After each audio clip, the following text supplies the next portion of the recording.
June plum juice. Fruity, delicious, and when done right, extremely refreshing.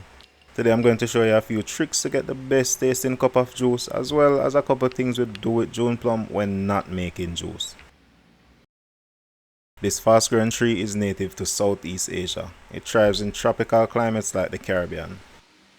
Jamaicans call this June plum, but depending on which island you are from, you might know it as golden apple, April plum, or pomsitier. You can find these year round, but the peak season usually coincides with the tail end of the hurricane season. Growing up, after a hurricane, we would go on walks to check out the damage in our community, but we would also walk with a bag. Most of the time, we would come home with a couple jelly coconut, avocado, or June plum from blown down trees. I got these before the very devastating Hurricane Melissa. I did a live recently showing how you can help with recovery efforts, but I will still leave links in this video description. June plum trees are prolific, and a lot of these would be lost even in a light storm. June plums are enjoyable at all stages of maturity, both green and ripe. The greens one have a crispy, crunchy texture with a sharp, tangy flavor. That tang is mostly concentrated in the skin. The ripe ones are soft, juicy, sweet, and blends flavor notes from pineapple, mango, and star fruit. It has a very tropical taste. It's still very tangy, but that's also mostly concentrated in the skin. Because Jamaica has a hot, humid climate, a lot of June plum has some kind of sooty mold fungus. It looks like a black deposit on the fruits and leaves. It's not particularly harmful unless you are allergic, but we still want to properly wash our June plums. My go-to is to use a bit of water and a splash of vinegar. A mildly abrasive scouring pad like this works great for removing the mold. I used to just eat these without thinking about it too much, but a proper wash really cleans them up. I will rinse these again under running water, but you can really see how moldy these plums are. Growing up, we used to throw the green plums on concrete so they kinda shatter and break apart. That's the best tasting June plum. Something about smashing them brings out that sweet, juicy plum flavor. This was the top way I had June plums growing up. Those skins are valuable, so save them for later. I'm just having this with salt, but when I was younger, I had this with salt and hot pepper or pepper sauce. Green plums and sugar was also a thing. This was a popular school snack even into high school. Crispy, crunchy, tangy with that salt bringing out a bit of sweetness. This is an incredible snack and a healthy one too. June plums have a spiky fibrous pit with multiple small seeds. I like eating the fruit right down to the pit. Alright, let's finally get to the plum juice. I'm using 5 of those washed green plums. I also want those skins we saved from earlier. We usually peel June plums because the skin is the most sour part of it. When making juice though, we actually want all of that tang. So no peeling for our plums, but we need to remove the fibrous pits. They are very brittle, so we can simply cut into them and break off the flesh. Closer to the pit we have a chalky, spongy texture. It doesn't really taste like anything. Once we get rid of all of the pits, I'm going to add roughly 2 to 3 inches of properly washed ginger. That's relatively balanced.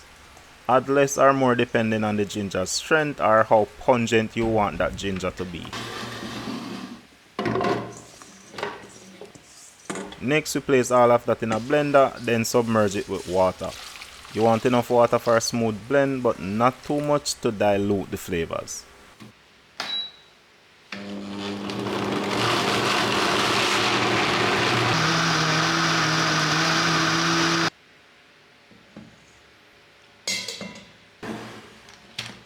Next, pour through a fine mesh strainer.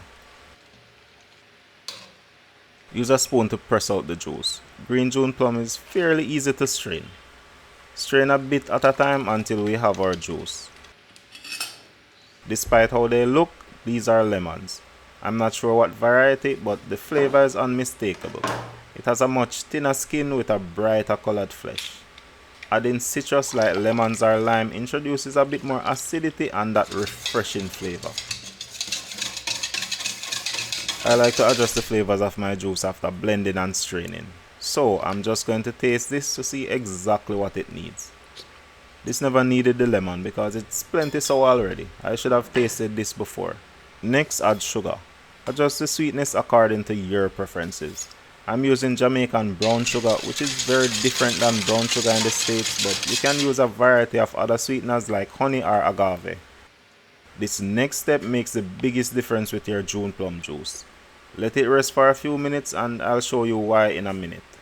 While it's resting, let's quickly whip up a classic June plum snack.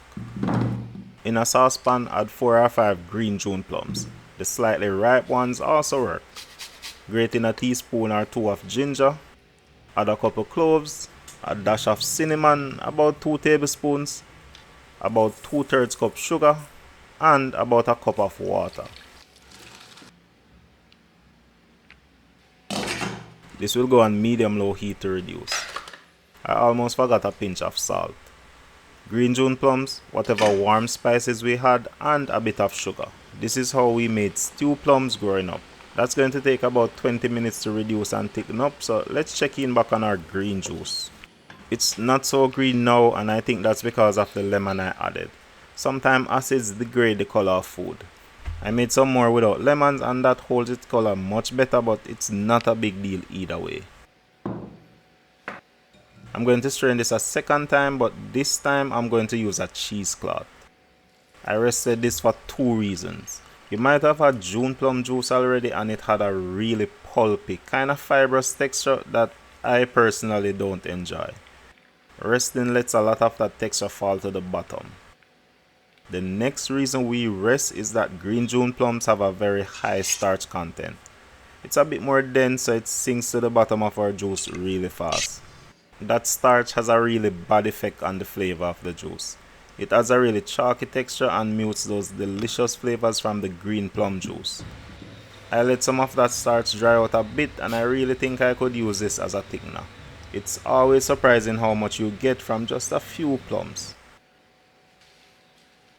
Finish straining that and next we can bottle our completed green plum juice. That is it, a solid bottle of the best tasting June plum juice. But before we taste, let's talk about the ripe June plum juice. We make it in a very similar way. The flesh is a bit harder to come off the pit because it's not as hard and brittle. To this I'm also adding 2 to 3 inches of ginger. Submerge with water and blend.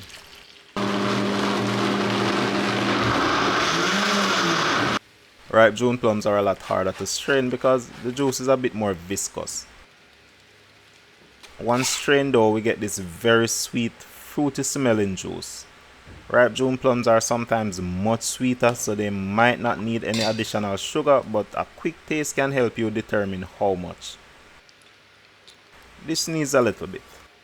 As sweet as ripe June plums are, the skin remains extremely sour, so we don't need any additional acids. The viscous nature of the ripe June plums make running it through a cheesecloth a real headache. I'm just going to use a strainer for everything. That pulpy texture isn't an issue with ripe plums. We also don't have a starch problem. As the plum turns ripe, all of that starch is converted into sugars. Next, just bottle that up and we are set. June plum juice, both ripe and green. Let's give them a taste. Let's start with the green one.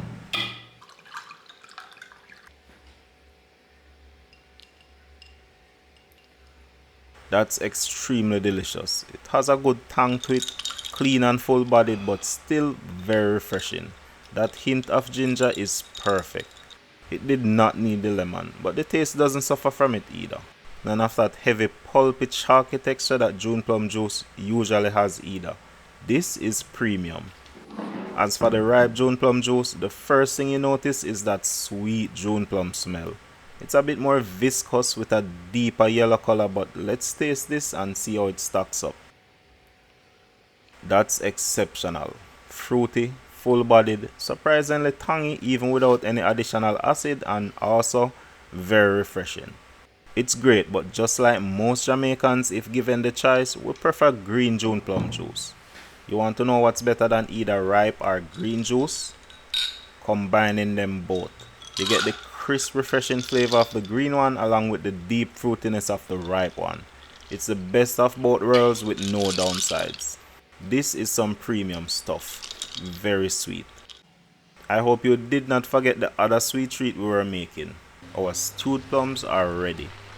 The spice liquid has reduced to a syrup and the plums are cooked right through.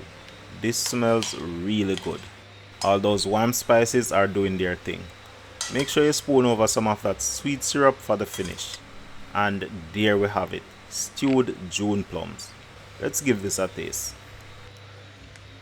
That tastes good, but I hate the texture. I don't enjoy a lot of cooked fruits because of how heat changes their texture.